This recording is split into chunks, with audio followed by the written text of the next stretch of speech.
예, 선생님. 예? 한별이가 열이 심하게 난다고요.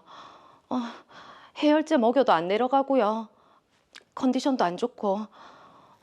근데 제가 지금 갈 수가 없어서. 그러면 외할머니한테 데리러 가라고 하겠습니다. 네.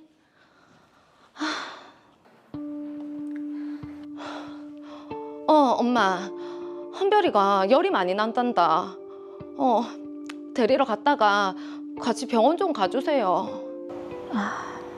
나도 병원인데. 알겠다. 갈게.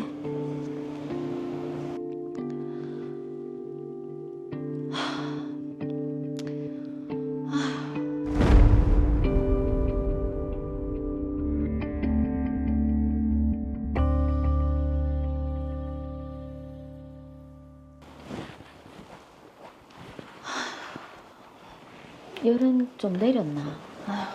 미열이 좀 있네. 독감이라고. 그렇다네.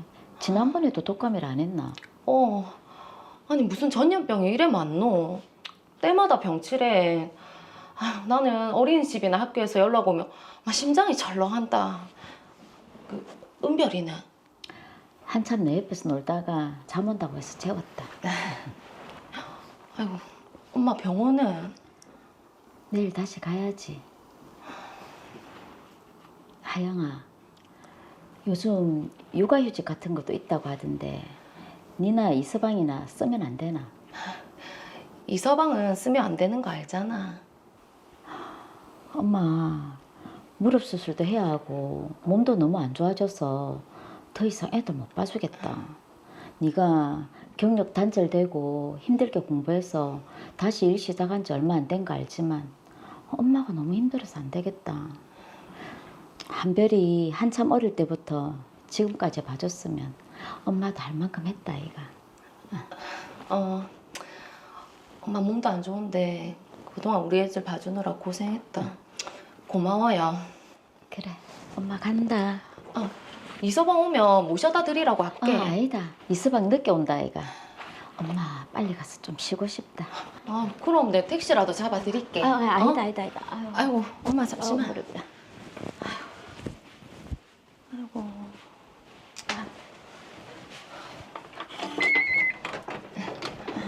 엄마 가세요.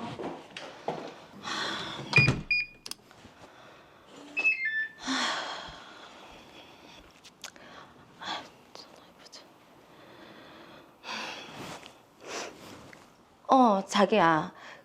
내일 오전에 반차 좀 쓰면 안 되겠나?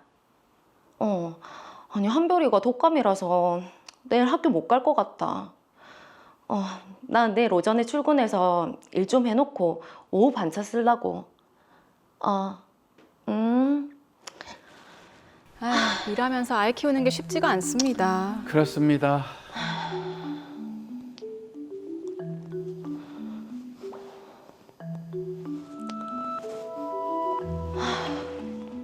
그래, 내 자식은 내가 키워야지. 은별이도 은별이지만 한별이 초등학교 가면서 손도 더 많이 가는데 이제 매번 엄마한테 부탁할 수도 없고. 한별이 이제 초등학교 2학년 됐으니까 이거 쓸 수 있을 때 빨리 쓰자. 아이고. 계속 근로기간이 6개월 이상인 만 8세 이하 또는 초등학교 2학년 이하의 자녀 양육을 위해 육아휴직을 신청할 수 있다. 한별이 아직 만 8세 안 됐으니까 되겠네. 자녀 1인당 3년 이내로 한다. 일단 신청 가능하다 하니까 교육청 가서 자세한 거 물어봐야겠다.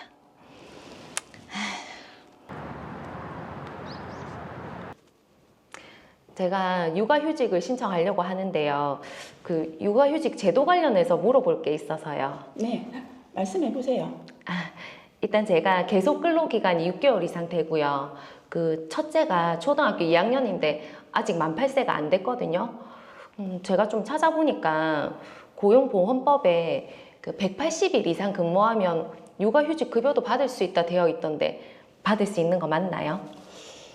자세히는 잘 모르겠지만 고용보험법에 그렇게 되어 있으면 김아영 씨는 6개월 근무하셨으니까 급여 받으실 수 있겠죠? 아, 네. 그리고 2년 뒤에 육아휴직 끝나는 시점도 알 수 있을까요? 치아 아동이니까 초등학교 3학년이 되기 전날까지 유아휴직 사용하실 수 있습니다. 알겠습니다. 감사합니다. 네. 그래도 다행이네요. 별아, 학교 가야지. 니 늦겠다. 엄마, 오늘도 합격까지 데려다 주면 안 돼? 이제 2학년인데 혼자 못 가나? 갈 수 있는데 엄마랑 같이 가는 게 좋아서 그렇지.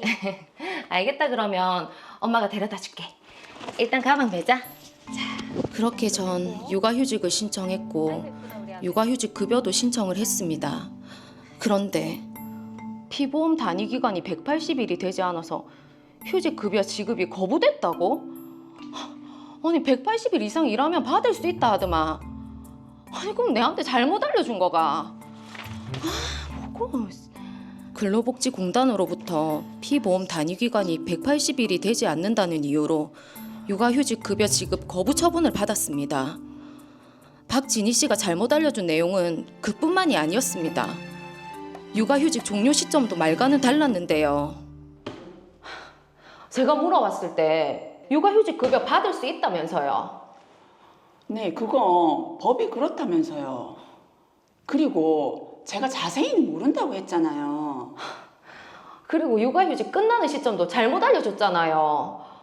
초등학교 3학년 되기 전날까지만 된다 해서 그때까지 육아휴직 신청했는데 저희 애는 3학년 돼도 만구세 될 때까지 가능하던데요. 저 첫째 만구세 될 때까지 육아휴직 신청할게요.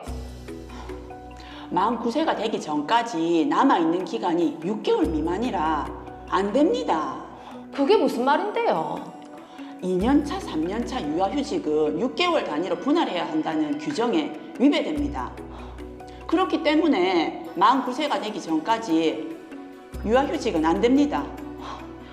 아니 자기가 잘못 알려줘 놓고는 아니 무슨 이런 경우가 다 있습니까?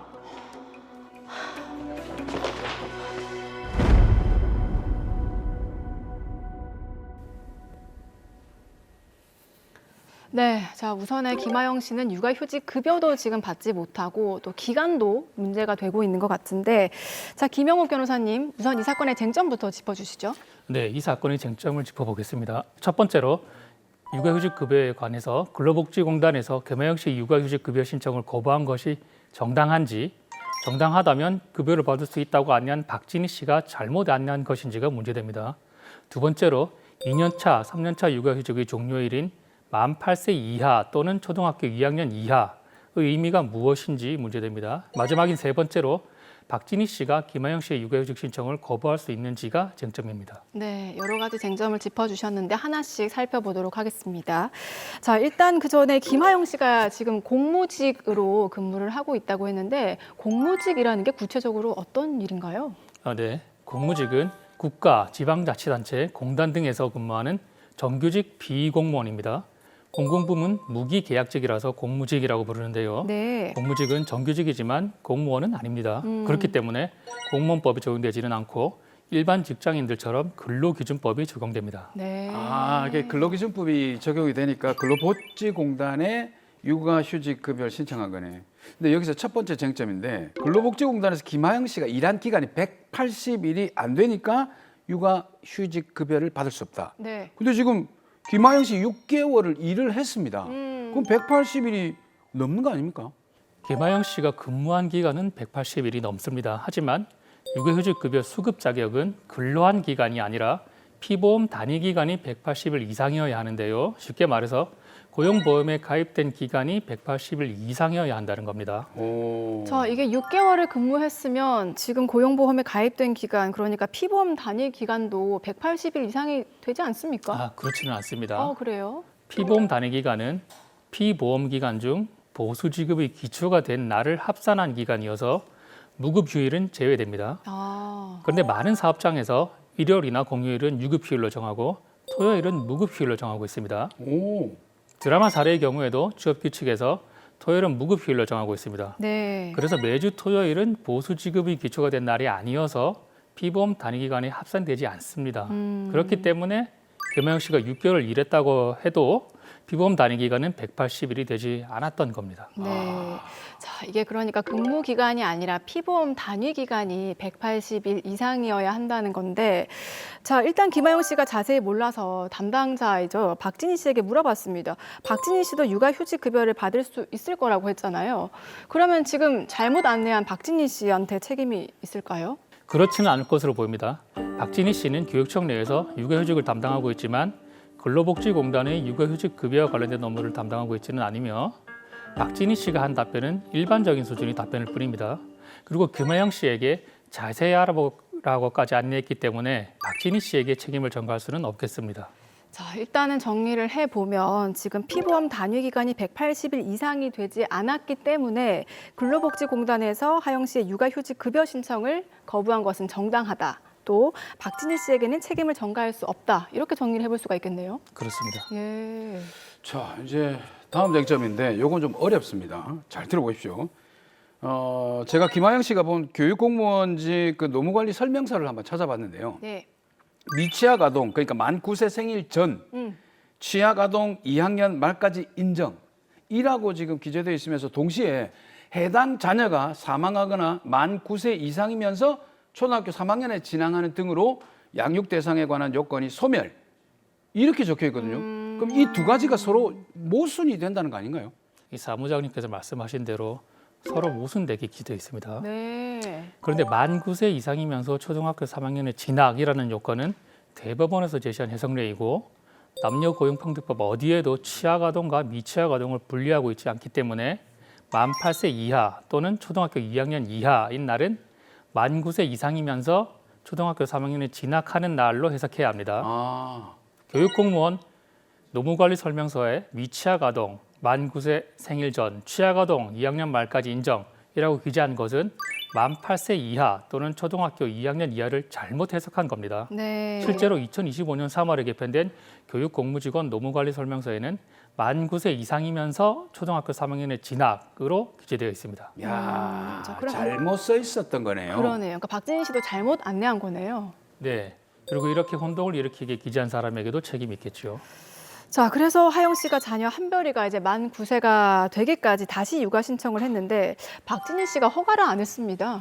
네, 박진희 씨가 김하영 씨의 신청을 거부한 이유를 살펴보면 육아휴직을 분할하여 사용할 경우 최초 1년은 남녀고용평등법에 의하고 그 이후의 2년의 기간 동안의 분할은 최초 1년의 분할 횟수를 포함하여 6개월 단위로 4회까지 분할할 수 있다라는 규정에 근거한 것입니다.